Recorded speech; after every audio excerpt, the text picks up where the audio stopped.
we have the opportunity to wake up every single day and be stripped bare, if we so choose. To me, the idea that we get to start over and over and over again is absolutely beautiful. I was really mean to people. I was not in a good place. I ended up homeless and had this moment of sitting there on the Blue Ridge Parkway one night with me and my dog, like, living out of my car, and realized I was the common denominator to my problems. How did that make you feel? It's kind of like going to the doctor for something you've been sick for a really long time and finally getting an answer. It is both devastating and relieving. Welcome to the Friendly City podcast. Today I have Leigh, and Leigh is an amazing business person who has worked with creatives, business owners, products, and people. Nicely done. We did Nicely it. done. Well played. Well played. For how long? How long have you been doing this? Officially started when I started my law practice. I started in 2013. So that was the very first. Would you mind moving the microphone closer? There we go. Perfect. 2013 was when I graduated law school, and I went straight out the gate and hung my own shingle. Not a good idea, but I did it anyway. So, and I worked with artists all over the country. So that was, when we talk about the creatives, that was really, I'd weirdly fallen into that niche because my sister was an artisan jeweler, and I'd been touring the country in doing sales with them, and realized that there was, as I was in law school at night, working full-time in hospitality sales during the day, realized that there was this whole entire group of artists all over the country who couldn't afford an errant fox, a $650 an hour attorney, but they were these incredible startups and private business owners who were just trying to make it work, and they were moms and dads and sisters and brother. You know, you just try and make it work, and started taking classes based on the questions they were asking me, and literally geared a law degree towards helping American-made artists get off the ground. Or a lot of the time really was not get off the ground. It was what's called the tipping point in business. And that's when you're making money, often $500,000 or more.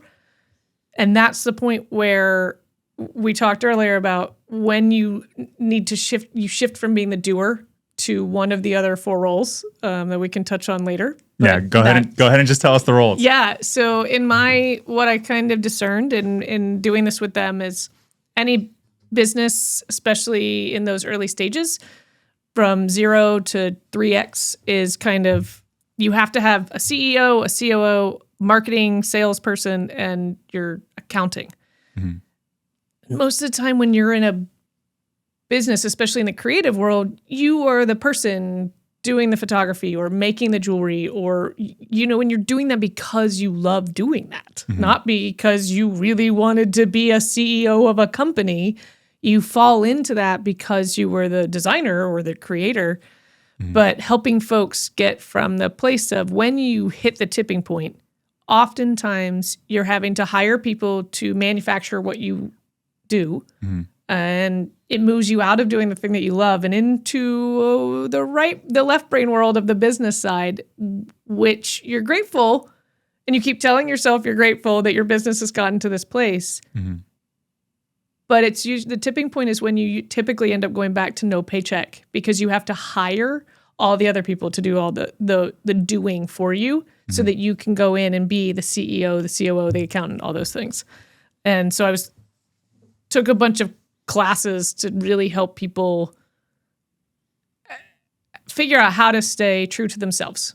And then through lots of conversations with people, and backwards learning, and through these conversations realizing, oh, you don't have any idea what your North Star is. And you and I touched earlier about that concept of if you don't know what your North Star is, how do you figure it out?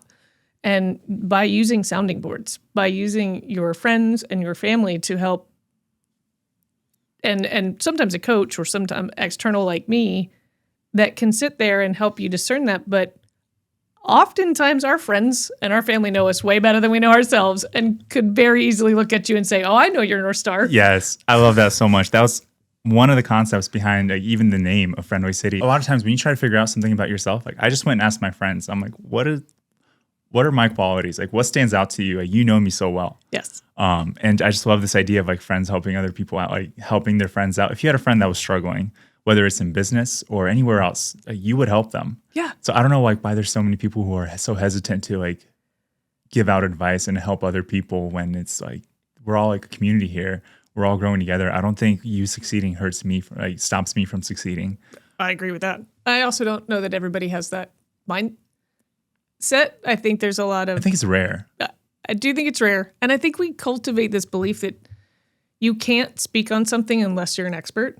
Mm-hmm. And that's very limiting. Everyone has the curse of knowledge too. Yeah. Everyone thinks that like, oh, I know this. Everyone knows this. Yeah. And then we're, or you don't want to sound dumb. Vulnerability is vulnerability for a reason. And sitting there and asking your friends to tell you these things, and if you've ever happened to fall into one of these conversations, they're moving, they're powerful, they're hard, right? And they're incredible.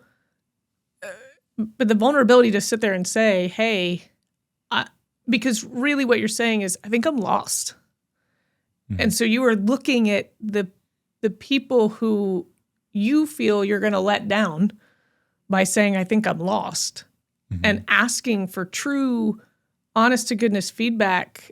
And you said earlier the quote about it's hard to read the label from the inside of the jar, and it's true, right? We are the goldfish in our little bowls. And so it is really hard to see the outside perspective. And, don't go picking thorns at the beginning of this road, right? Try and go to the people who you think will give you some gentle ease into people this. You trust. Yeah, exactly. Don't pick your frenemy and ask them, what do you think my North Star is? But I kind of, in this world of modern approaches to things, which I do think we're bringing therapy and all of this more into our normalized lives. Yeah. But there's the whole concept of if you're going to start, if you're dating, have your friends produce sideshows for you that you like and have pitch nights. Yeah. I was like, this is brilliant. Like what, and they tell you, don't create your own Hinge account. Let your friends do it. Yeah. You'll never pick a good picture. Let your friends do it. Or there's these whole evenings of like, pitch your friend who's single. I think these are so cool. I've seen them pop up in bigger cities. I was like, I am for it. If somebody is willing to take this and like, if somebody will do a pitch night for me, for it. Just the same as it is with your business, right? Like, and pitch nights are, everything is repetition and practice in that space. So yeah. Yeah. Touching on what you said about business too, there's nothing like a recommendation from a person. There's like no other form of marketing that's better. Yeah. And I think it's the same thing with like knowing who you are, or like whenever a friend that you trust tells you about a business, like, oh, I had a good experience here, like, you should go check them out. That is very, very, very highly regarded. Yes. Word of mouth is everything. And it's really an interesting segue because one of the main classes, I used to teach a lot in, I would teach, because my law degree is basically in IP law. So I would teach a lot of like the basics of IP 101, trademark, patents, copyright, how they affect creatives, especially in photography spaces, music. But one of the main classes I taught to people was the art of saying no. And that's a good title. And it's all about don't take on a client that your spidey senses tell you you're not going to get along with. Oh, that's really good. Because what happens is it ends up swimming up that waterfall, and you just end up grinding, and it's sandpaper, and it never goes well. And that person's personality, and you just do not end up getting along. And then nothing goes right, and then they end up bad-mouthing you. Yeah. And so you knew from the beginning that it wasn't going to work out. You had that feeling, that intuition. Yes. You should always listen to your gut. Yes. And like, trust but verify. Listen to your gut and then go to somebody else and be like, hey, this is my spidey sense on this. And then when they're like, ooh, like, hey, this is where it's always good to have the one friend that'll always be brutally honest with you. Because they're the one that's going to be like, yeah, no, that's your hang up that's causing this. Or they're going to be like, yeah, no, that just sounds awful. So I would not take on that client. And it doesn't matter if that client is offering you $50,000. It'll never be worth it. It'll never be worth it. Yeah. I love that. And I think honesty and candor, very underrated. Very. Yeah. We need more of it. That's, People are too soft. I keep a top 10 list of books that when folks ask me for advice or what 10 books did you read to help kind of create the mindset I have around business, that people first concept. And Kim Scott's Radical Candor is on that top 10 list. And it's all about, it is an actual worksheet around it is the actual how-to of not being ruinously empathetic and also not just being a jerk. Yeah. And what does it mean to establish trust so that you can be truthful? I really need to add that to my list. It's such a good book. It's such a good book. So you've worked with creators for a long time. What do you like the most about them? Oh, hands down, it is, especially with creatives, it is just 100% beauty, right? Somebody's version of what life looks like in a medium or format, right? So your photography, right? Walking in and being able to see that, and that in and of itself tells a story. To me, it tells a story of how you think your soul shows up on the other side of that camera. And somebody who's creating pottery or jewelry or wood carving, I think what people who do not consider themselves artists, and I think there's a difference between artists and creatives. What do you think that is? How we define ourselves. I think they have Venn diagrams that overlap, but I think artists often are in the workforce as an artist. Creatives can be all over the board, right? So we're not necessarily, I always say I'm art adjacent. I'm a creative, especially in the way I think and approach things. And we talked about the fact that I am neurospicy. That such a good word is part of my superpowers. Part of my creativity is that I don't see things quite like somebody else. But when you see someone's working with creatives in the space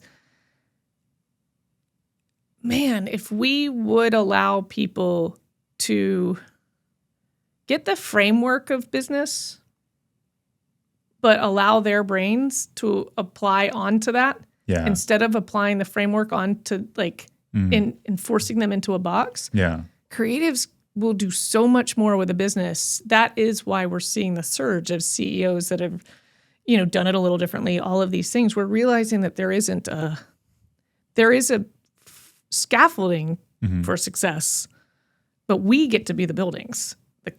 Right? The person running the business gets to be the building. Everything else is just the scaffolding that helps you put the building together. Yeah. And it's really kind of cool to work with people who constantly blow your mind of a different way to look at something. I think we're all creatives. Yeah. I think we talked a lot about higher powers and channeling that, but I believe we're all created and we're all creators and we're made to express ourselves and to put things out into the world. Yeah. I think it's such a shame to think that you're going to go through your whole life, keep everything bottled up inside, then you're going to get to the end and God's going to look at you and say, I gave you all these talents, all these beautiful ways to see the world, and you didn't express it. You didn't show anyone. Yep. I think that's a tragedy. And I think a lot of it is how we define, right? So in business, I oftentimes the one role in business that's usually defined as the least creative is the COO, right? Because they're the one who is literally they're creating the operational plan that takes A to B, B to C, C to D, and it is considered very linear, which is not considered a creative thinking process. But a genuinely good COO is able to step back and see not only they have to understand the CEO's forest, but then they have to understand that on the ground's tree, right? That frontline person's tree, and the ability to do that well, to see how it all interplays, is a genuine Sherlock Holmes, where you like all the things start to float, and then they're able to say, okay, this, and this all come together to create this thing. Like a genuine COO, I think we want to prescribe them as kind of just keeping things trucking, almost like a project manager. But a good CEO is very much so a systems thinker, a design thinker, like somebody who's really doing this work and a creative one is doing it in a way that is ensuring that their CEO is happy, as well as their, helpline IT person. Yeah. It's a pretty powerful gift to be able to bring to a company. You're touching a lot of lives, or a lot of moving parts. Yes. And I think all of them are, you talked a lot about like the people behind the business. Yeah. Doesn't matter if you're the IT person or the CEO, like it's important how you feel, how like you're playing into this whole thing. And I love what you said about creatives not having a box pushed on them, rather that they should learn the basics and how it operates and then put their flavor on top of it. Yep. What do you think creatives struggle with the most? I think, and this goes back to something we were talking about earlier as well, is understanding that you do have a choice of what your role is in your company. Mm-hmm. You have the opportunity to sit back and say, do I want to continue to always be the photographer? Mm-hmm. Or do I want to run something bigger? Do I want to run it? Do I want to sell it? Do I want to run the financing for it? What is it that you want to ultimately do? Which then becomes, a space where you're not only talking to your business partners or folks, you're also talking to your therapist. You're talking to your whole self, which I think this is maybe where my perspective on business is a little different. I don't think that the business makes us who we are. I think we can learn from the business to figure out who we are and how we want to show up. And so it might be that you're Goldilocks and you try out the CEO role and you sleep in that bed for a night and you realize it's not comfortable. And then you go and you try the marketing and sales role and you realize that's not it either. And then maybe you come back and you realize, actually, I don't want to be any of the foundational roles to the company. I do want to stay the person that creates the thing. Mm-hmm. And then, we have to make the decision of, in that moment, what do I want to do? And then how do I go seek out what needs to happen? But you can't seek out what needs to happen unless you understand how a business works. Mm-hmm. So having that coach, having somebody that you can rely on that can say, hey, at this stage, you need X, Y, and Z. So let's talk about how you fit. Where does your puzzle piece fit into that bigger puzzle or quilt, right? Because you're constantly growing it. Mm-hmm. So I think there's a real difference for creatives in oftentimes they can be an inputter in their own business and not necessarily the final decider. Yeah. Which is a little different. Isn't that a little bit scary? That's a little bit scary for me when I think about it. Like, this is my thing. Yep. I want to have the final say. Do you, though? Absolutely. Is the thing that you want the final say, or is the thing that you want is the end product to look like it does in your brain? I think those are the same thing. Are they?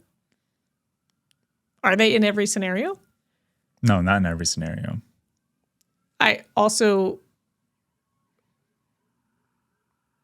would also, as a business person, I would challenge, and this is the Henry Ford quote, if I had asked them what they wanted, they would have said faster horses. Mm-hmm. Sometimes we need someone else to help us realize that we have dreamt too small. Yeah. And what it looks like in our brain is really a very zoomed in focus of what it actually could be if we step back. Yeah. Oh, that's so good. My first guest that I had on gave me so much encouragement, and he like blew my idea up of what I thought this could be. He was like, dude, this could be anything. Like this can have such a huge impact. And that was so encouraging for me to hear. And I thought about it in the back of my head, but it wasn't until he said it that I was like, no, wait, you're right. I don't know. It's different whenever you have someone else come in and help you out, like we talked about earlier. Yeah. You have to get vulnerable. If you're going to own a business, whether or not you're an entrepreneur or a business owner, and yes, I do still stand behind that. There's two different things. They can also overlap, but they're not necessarily the same thing. Not a lot of people talk about vulnerability in business. To me, it's, and this is, again, what my purpose in life is to help people feel seen, valued, and heard. And vulnerability. So when we talk about being the neurospicy, part of my neurospicy is on the autism spectrum. And how that has turned into my superpower is that sometimes it doesn't dawn on me that I should be uncomfortable by the statement I'm making about myself. That's so good. Yeah. So, because if you're not a little bit uncomfortable, then maybe it's not as much of a shadow word, and maybe it's not that true and I kind of really am an open book. Mm-hmm. I think in part because I've trained myself to be, but in part is because I don't have the same neural wiring that would tell me that reservations. Most people don't talk about that thing. Yeah. But it's better when you do, though. Yes. I think so. And so I have been graciously positively rewarded over the years of learning to turn that into my superpower, right? Like when I was younger, when I was a jerk and had no tact.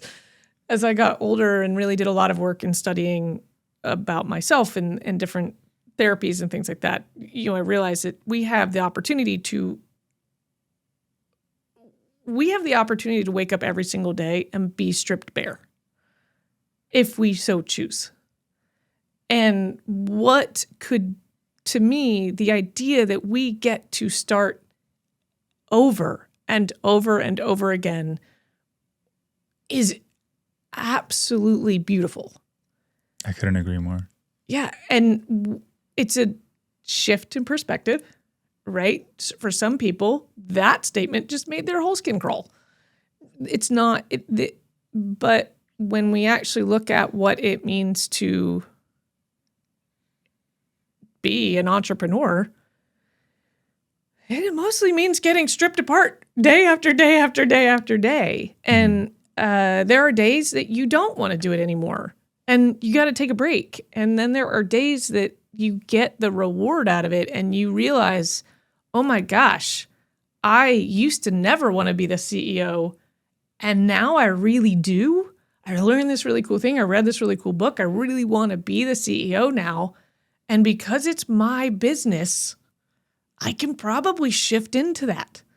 I can do that thing. Like it isn't like you're in if you're especially still in the 5 to 10 person world or smaller, you can actually choose your narrative at any given point in time. It truly is, when you are a startup, it's a choose your own adventure. And you get to sit there every single day. But it also means that every single day, you have to be intentional about who you are that day. What do you still love? What do you know that you don't want to do anymore? What do you know that you do want to do? And every single day you have to have that writing, right? It's that process of data dumping every morning and asking yourself those hard questions so that you can grow and shift with your business. Mm-hmm. And I think that is actually the prime skill set of creatives in business. That is a much easier lift for them. Creatives have one less barrier to entry on that willingness to get up and say, is this still what I want to do? Because as a creative, you've spent your entire life being like, is this still what I want to do? Like, is this the medium that I still want to play in? Is this the thing? Mm-hmm. So you're a little more accustomed to asking yourself that question. How did you figure out that this is your gift and this is what you want to do. You said your goal or your mission in life is to help people feel seen and valued. How did you discover that? I think a huge part of that is my own feeling like I was not seen, heard, and valued. I had an amazing childhood. My mom was incredible. It wasn't like I had the roughest time in the world. I had normal hard times, like, right?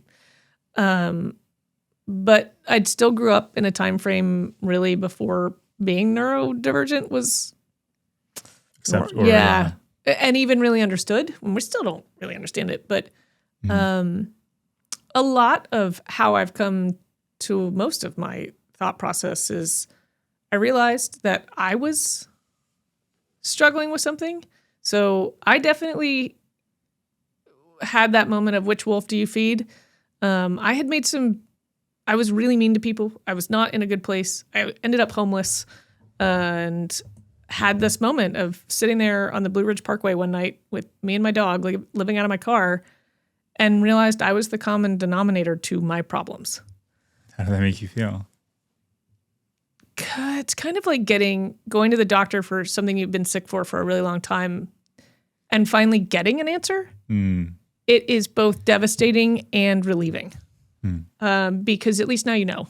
Yeah. And now what? Right. So now, and knowing and having that moment of just being like, oh, what that shifted for me is this external locus of control versus internal.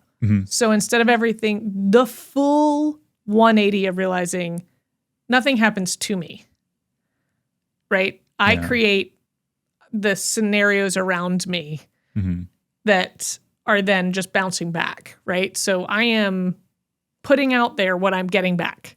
Yeah. And up until that point at 26 years, I had been putting out junk. And so it's like building a database. Put in junk, get out junk. And that's what I was doing. I was just not in a good place and not putting out anything that was positive. And that is not to say like, oh, life gets so much easier if you just walk around happy all the time. That's not it. Yeah. But in business especially, right, if you lose sight of the fact that, yes, all businesses have a product, service or product, whatever it is. But if you lose sight of the fact that none of that exists if the people in your business are not focused on, including yourself.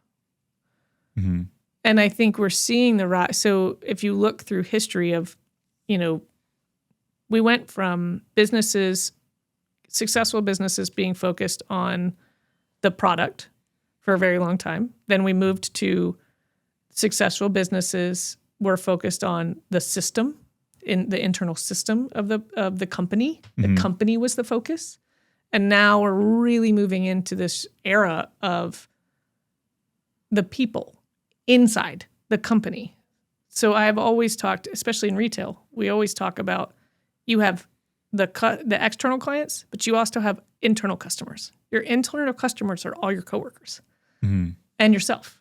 And if you're not centering them, an unhappy person at work leaves, or isn't productive, or like you can feel the energy, like it doesn't just disappear. Yep, it manifests itself, and you can see that in the experience they create, or just maybe it's unsaid, but it's still there. Yeah, and it's when you are the business owner, if you are the manager, then it is your job to lead. And leading means sitting that person down and having that conversation of understanding why, what is it? And it's not an accusatory conversation because, right, if someone's not doing their job, it's the manager's problem. Right. And I don't think it should be accusatory. It should be curious. Yes. Like, what is going on? You just said my favorite word. So my two values are curiosity and integrity. And that to me is, right, curiosity can fend off many, many problems. And that is, asking the same way you would try and uncover why is your employee not happy is the same thing you need to do for yourself every single morning. Like, right? It's hard though. Oh, it's so hard. It's so hard. If it was easy, everybody would do it. Yeah. I mean, it's the gym, right? Yeah. It's the gym for your soul. And it's so much work. What do you think the correlation is between like personal growth and business growth? I think you can have a business grow. A lot of people have businesses grow and there's no personal growth. Yep. And it doesn't matter whether or not that's successful. I think to me, I don't know why you would ever do it. Yeah.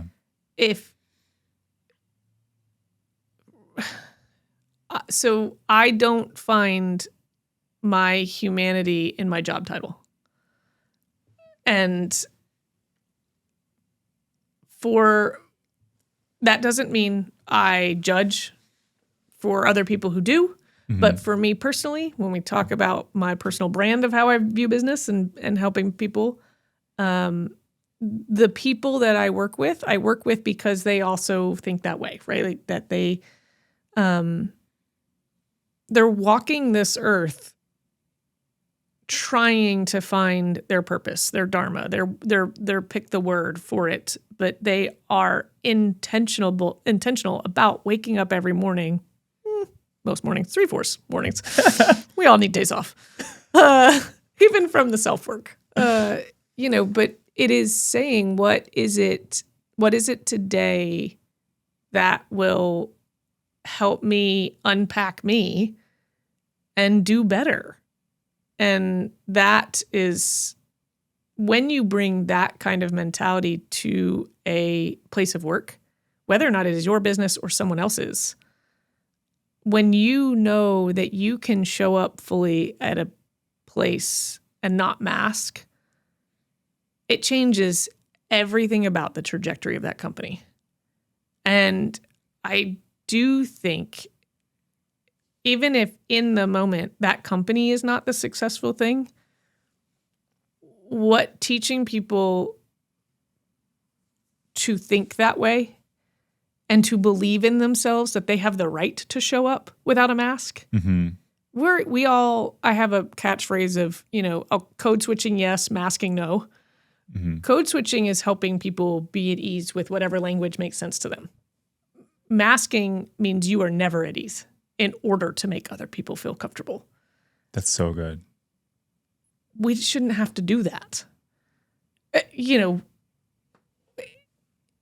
if you are inauthentic in how you're showing up at work, that there's just no way, and I am sure there's science out there showing, you definitely decrease your productivity. Mm-hmm. So why do you think people do it? I think we've shifted. I mean, again, I think generationally. So one of the other random backgrounds that I have is that I speak a lot on generational values and how they affect people at work. Mm-hmm. And how different generations themselves actually have values.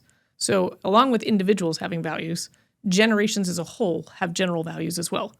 And generational values are usually created out of, generations are defined by a tragic event. That's actually what makes generations. Today I learned. Yeah. And so the silent generation was the Depression. So they're frugal. That's a value of theirs. Like there's baby boomers is all about the work being the definition of who they are. Mm-hmm. And then Gen X truly is the forgotten generation, and so their values show up very differently. That they still get value out of work, but started to show up as their own selves. And then millennials were like, yeah, dude, we actually want to be at the table with the conversation. We want to be able to show up wholly, but we're still willing to show up. And then Gen Z just said, I don't care about any of your binaries. I'm blowing them all up. Mm-hmm. Like all of you are actually like your premises are wrong. Mm-hmm. And they just blew up all the binaries. But those values really end up coming into conflict when you have different generations in your business. Right. And so it's really important that people understand that generationally speaking, we have differences, but then sitting down. So when I do coaching for businesses, I will always sit people down and we will do a values worksheet. Everyone in the company has to go through and walk through the process of understanding their own personal values. And then we bring those to the table and we run scenarios where I will hand out problems and say, now, with your values in mind, what type of person would you pick for a marketing director role? And then this other person picks theirs, and then you realize how quickly it gets to conflict. If somebody's value is the ability to do a job, so your day job, in like what you do, they're looking to see that you actually know how to run that computer software. Right. I would be looking to see whether or not you get along with the people around you. Are you right? I'm looking for someone that's like creative out the box and can learn whatever they need to. Yeah. And so right there, you have the three versions that we just described. You'd end up with an impasse because somebody I think you need to have a baseline knowledge of the position I'm hiring you for. That's no brainer. But if I have senior leadership that can teach you more, I care more about your ability to learn and your ability to get along than I do about your out the gate understanding of the product. But those can lead to really, really, really, really incongruous working environments. And when you are running a small business, especially when you're in the early stages from 0 to 5x, 0 to 3 really, when I say I focus on people, that's what I mean. I can help you put together a process. My consulting company, Know Your Edge Consulting, the tagline was always "the process is the path." And the point of that is because the process, again, we talk about the scaffolding. The process is a scaffolding. But if you don't know how your people build your building and they don't know how they build your building, then you're never going to build the building. Right. You don't know the moving parts behind it. Yep. Or why they're making the decisions they are. Yes. And that, again, is the person who's actually running the business. You have to be able to look at your folks, because in the early stages of a business, we all wear 17 hats, right? And when you're doing that and managing 5 people who each run 17 hats, you not only have to be able to say, for any given project or problem that you're working on, technically it might fall under the role of your COO, but this particular project, the person who's actually your marketing person might be better at solving it because it's the way they think, it's the whatever. So creating groundwork with for me, when we talk about coaching a business, I am coaching the people on how to work together. What does it mean to be a team? What does it mean to have somebody understand why your brain would look at something a certain way, and having actual frameworks, like decision-making frameworks that you use. So there's like Rapid or any of these others but everybody knows on each and every project what their particular role is. It's really, and then there's feedback methods. It is imperative to me that all companies choose a feedback method and that they all understand, because otherwise feedback can just be another word for I don't like. And that's not helpful. Feedback doesn't always have to be positive, but it does have to come in a format that is constructive. And if you choose a feedback model as a group, then you know that somebody has had to put the thought into putting their feedback into this model, which means they had to come further than their emotions and have an actual tangible thing that can fit this model. So I coach a lot on how do we understand each other in a business, and choosing an actual decision-making method that they then stand by, and a feedback method that they then stand by. And those are the things, it's the structural formats. How you nuance that is like a self-help book, right? Yeah. We don't all just follow one self-help book. My feedback loop is YouTube comments. Which, isn't feedback, right? That's not... It can be or it cannot be. It depends how you take it. If someone says something I didn't like this. Yep. I'm curious why. Like, what didn't resonate? And to me, I'm going to take that as feedback if I get something constructive out of it. But if you just get like somebody that's just trying to troll, Yes. you don't take that as feedback. That's just noise. Yeah. Yeah. And I don't think right, we know that people aren't very good at determining what's feedback and what's noise. But again, that keyword, curious, right? So the person didn't give you feedback. You were able to look at it and give yourself feedback of standing back objectively to this thing. So, I don't like how he switches topics in the interview. That's an opinion. That isn't feedback. But you, being the curious nature that you are, I'm just like, is it jarring? Is it like, are able to sit back and say, listen to yourself and probably replay the interview and be, okay, I can see where that could bother some people. Yeah. But you did all that work. Constructive feedback would have been in the interview with Leigh. There was a moment when she finished a sentence. I felt like there could have been a different follow-up. Instead, he did X. And I didn't like it because it felt very jarring. Yeah. Okay. That's feedback. Okay. There's a situation, a behavior, and an outcome, right? How do you set up a system like that? They exist. I mean, the situation feedback method is that's a really common one. But there's Google feedback methodology, and you will get 5 back in response. This is brand new to me, so thank you for introducing me. This is and again, for me in business, these are the things, because if we can't communicate, we can't run a business. And that is, again, that's my lens on it. You can have a business, but you can't run a business if people can't communicate. And a business can happen to you and be successful. Yeah. But it's where we get to scale problems, is if we haven't set up all of the foundation. And oftentimes in that foundational work, what we're skipping is the foundational work of the people. And we talk about team building. Team building and the word life coach give me the same visceral reaction. The concept is great. It's overdone now. Yeah, it the has so much connotation negative hurts my soul. The denotation of it is great. But team building isn't. Yes, there's a space for going and doing a ropes course together and building that trust and moments.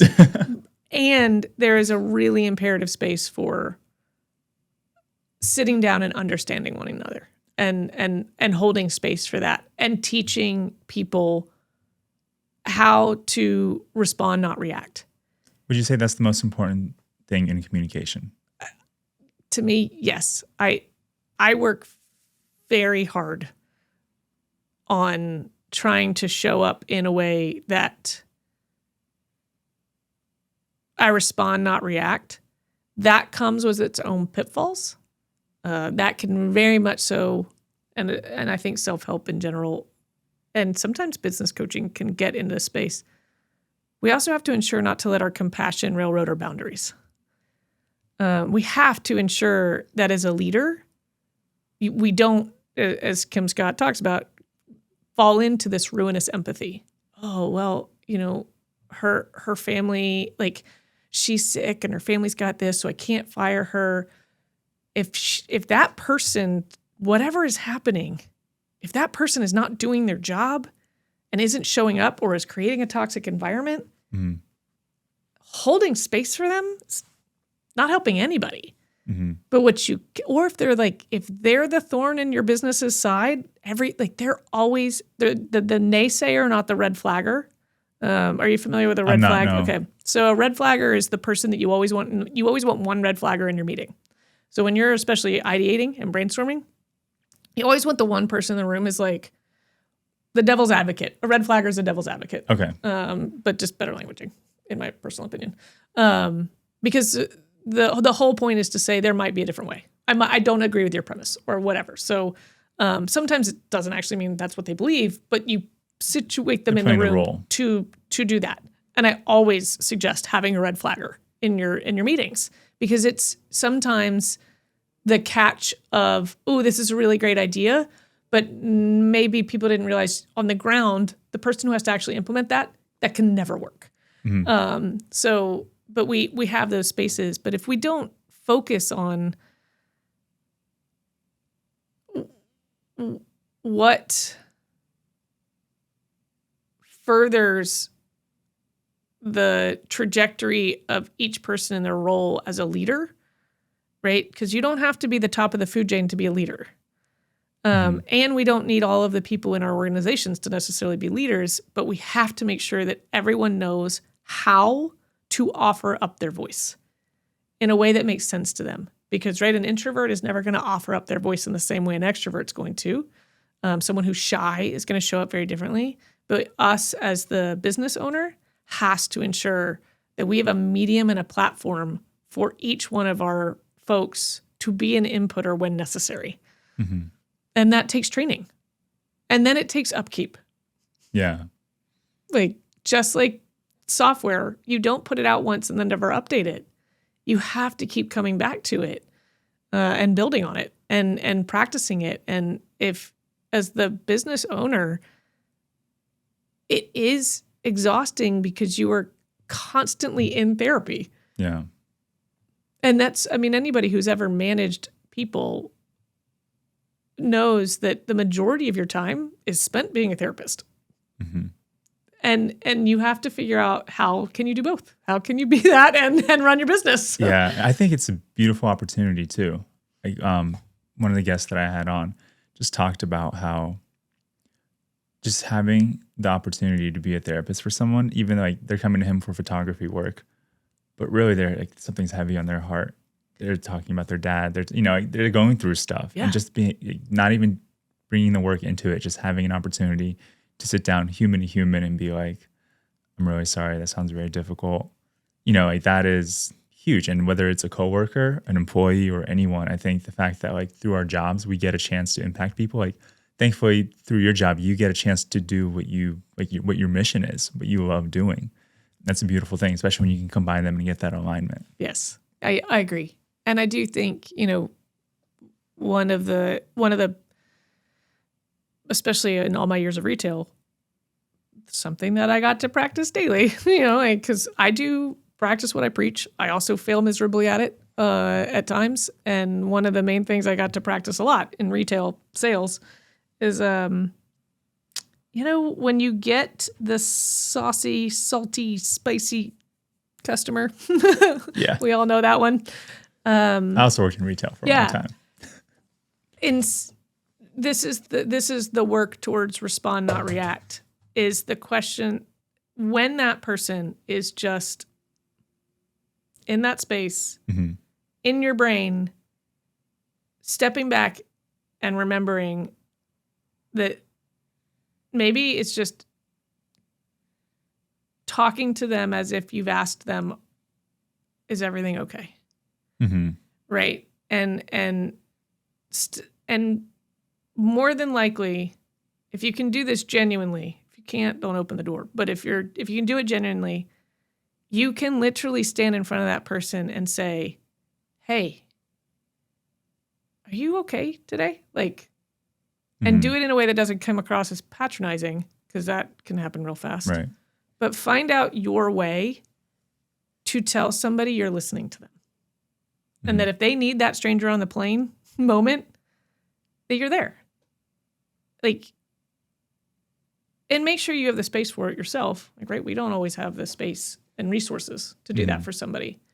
But it's the fastest way to turn something around. And in your business, when you have an employee that is kind of constantly the thorn in the side, taking that moment to say, I need to dig deeper, because maybe they're absolutely in the wrong job. Maybe they're in the wrong job within your company. Maybe they're really bad at their job, and they're so mean because they really don't love what they're doing. And so it's our job to say, okay, is there a different space for you? I can't not tell you how many people I've had to fire in my life. But what I can tell you is almost every single one of them at least 90% of the people that I've had to fire, I've also helped find new jobs. That's amazing. Because they're just in the wrong job. Mm-hmm. It doesn't mean they're terrible people. They're in the wrong environment. And things that are in the wrong environment do not thrive. Mm-hmm. But we have to be willing as the business owners to look and say, I think I might be the wrong environment. And then transition them out or into something else. Mm-hmm. But we have to remember that we are not dealing with our product.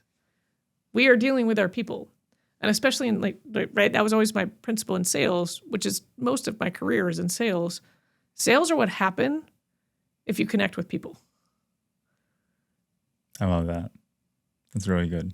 But if sales is your ultimate outcome, there's a reason. Right, we can always use the generic of the used car salesman, Mm-hmm. right? Schmarmy is a word because when someone is inauthentic and trying to sell you, because they're trying to sell you something. Mm-hmm. But when somebody just connects with you, you don't feel sold at. Yeah. You just feel like somebody saw you. And we spoke briefly about that moment when somebody sees themselves in the mirror in retail.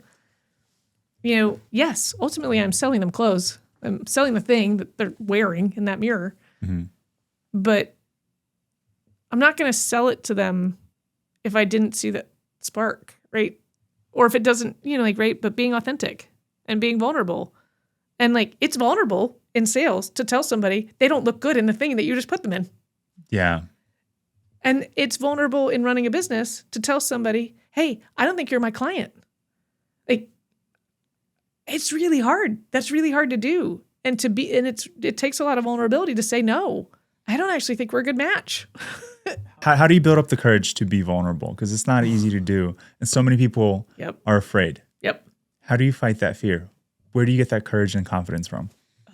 This is also, I think, part of my neurospicy superhero power is because it doesn't dawn on me to be nervous.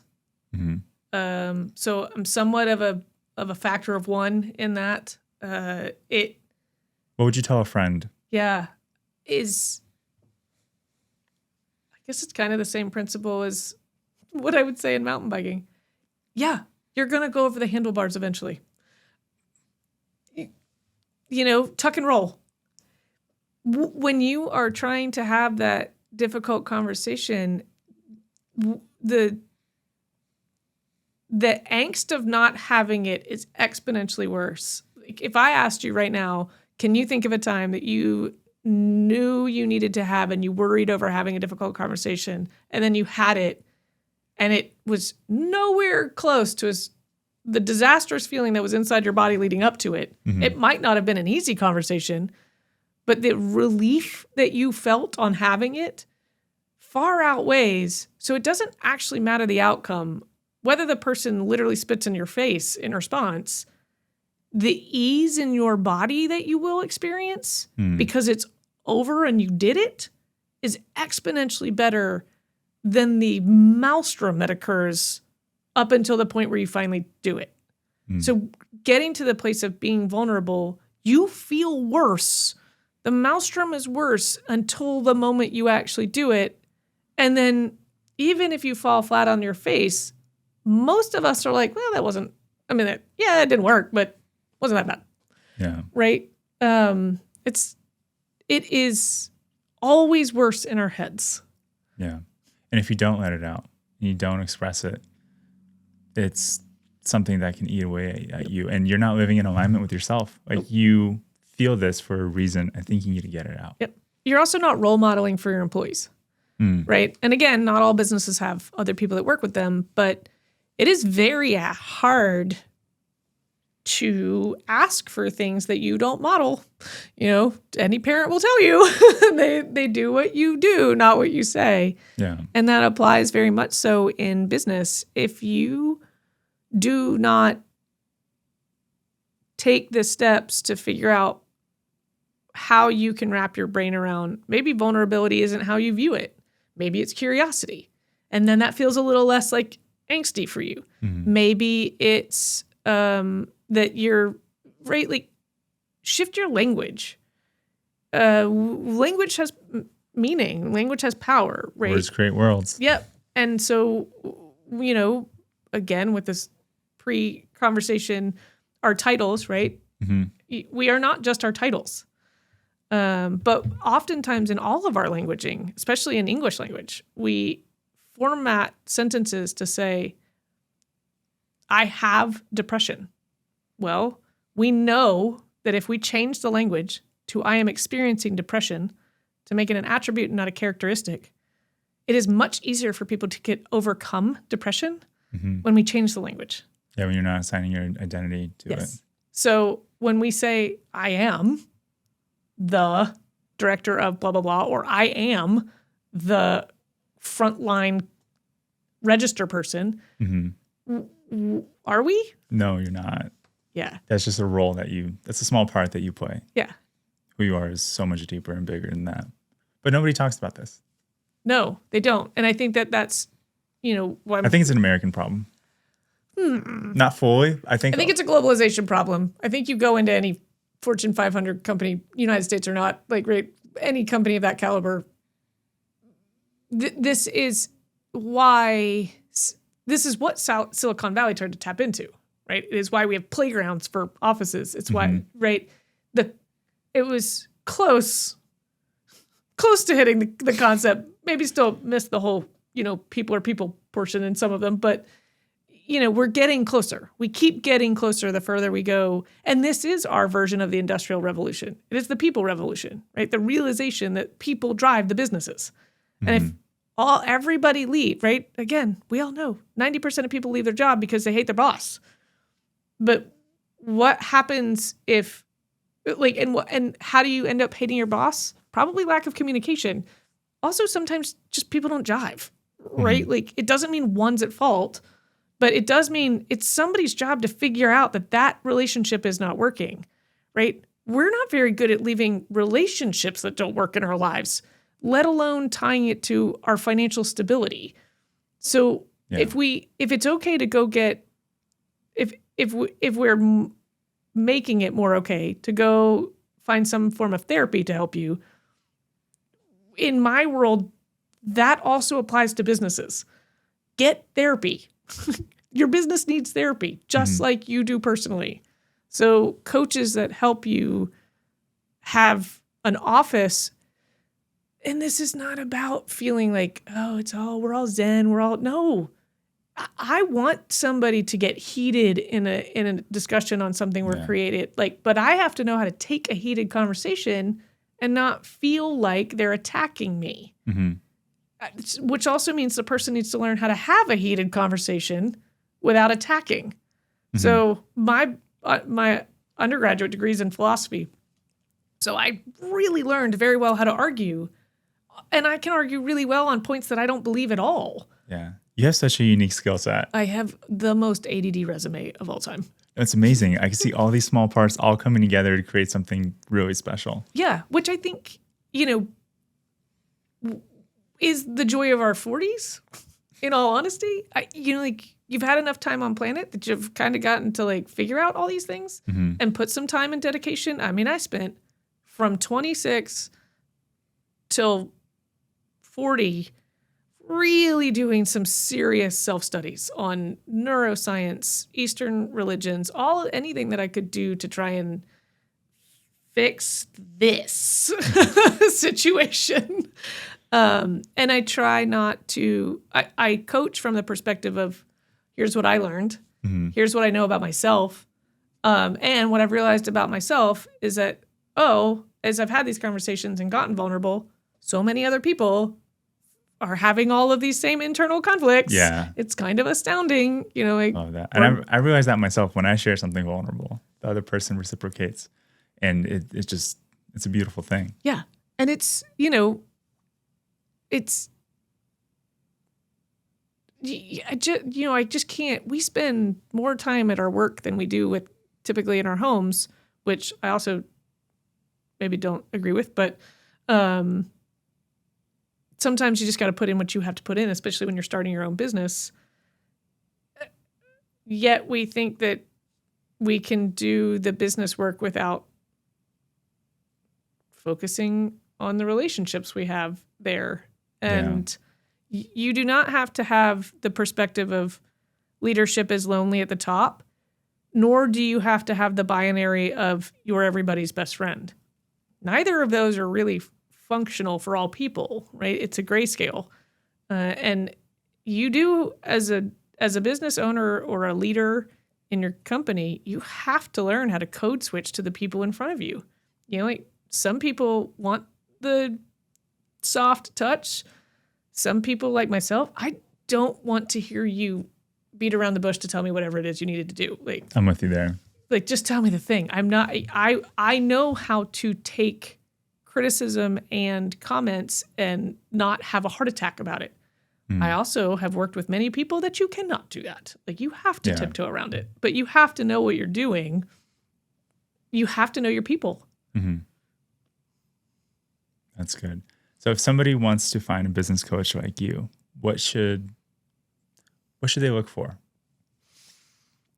I think you're looking at language, right? How does that, so if you're looking on LinkedIn and you're utilizing that space to kind of find, or wherever you're looking, what's their languaging, right? Is it positioning? It's is their language aggressive, accusatory? Okay. So tone. Yeah, tone. Like, nobody's in. I mean, some people are in the wrong. Again, a grayscale still has black. You might be at the end and you're in the wrong. But is the languaging around how they're viewing it curious or accusatory? And is it there is a way, or we will find the way for you that works? Mm-hmm. There's a huge difference between the articles a and the. Yeah. And what resonates, we talked about earlier, don't say yes to the client that your spidey sense says hard pass. Do the same work of find somebody, dig deep, do some research on them, and find some interviews, listen to them talk. You're going to know really quickly whether or not that's going to land for you. And don't lie to yourself. Don't think that you can do one knowing full well that you're the other, right? So go and find your friends that are going to tell you the truth and say, hey, I found this coach. How do you think I'll handle it? We don't always do a great job of reading our own labels. So go find somebody else that's the one person in your life that's not going to sugarcoat you and be like, yeah, you want to hear things that way. That is not how you actually operate. That's really good. So if somebody wants to work with you, where can they find you? You can always find me on LinkedIn. Full disclosure, I do have a full-time job. So I am always happy to help point people in the right direction. At this point, kind of my life's work is being a professional matchmaker. And we have some amazing talent in the Valley of people who do this work. So I'm always a fan of people reaching out to me, and I will have a conversation. I will have a conversation with anyone and say, okay, I think, you're best. Here's who I think would be best suited for you, or things like that. And sometimes all we just need is a sounding board. And I have yet to say no to somebody who has asked me genuinely to be a sounding board. But if you're not asking, if you're asked, I will also read. So if, right. I stand by my statement of say no. And I'm also time guarded. So I will put all of that out there that I know what it takes to uphold my own resources and boundaries. And so I will always say yes to the first conversation, but I will also walk away from a conversation if it's not going authentically. So I do like to be very open and honest about how I operate. Yeah, I think that's a great quality to have. Yeah. You've been extremely open and honest and extremely helpful for me today. Thank you so much for coming on the show today. This was a blast. Thanks for finding me.